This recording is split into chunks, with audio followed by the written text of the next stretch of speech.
Morning, Agent at Engine Calm and Clean here in a rainy Hinckley this morning. I've got a Vauxhall Insignia 2 litre diesel. This one is a 2014 plate, 142,000 on the clock.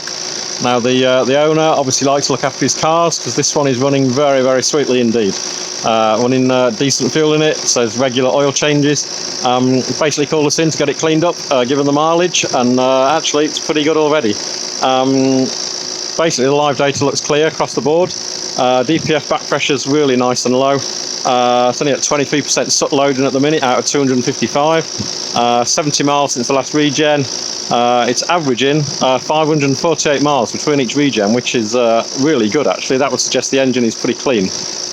Or that it's not being able to regen when it wants to all the time. Now, when we got to it this morning, there is a really low fuel level, and there was a code in there for a misfire detected because of low fuel level.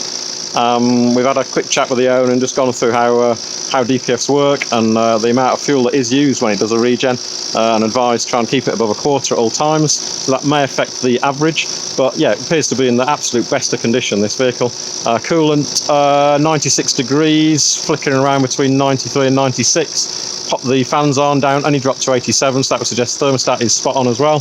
Yeah, running beautifully. Pretty high MPG for one of these that we're getting to, but he's looking to see if he can get a bit more out of it. It has dropped off over the 4 years that he's had it, so see what we can do today. But yeah, running very sweetly. Nice example of a car kept in very good condition.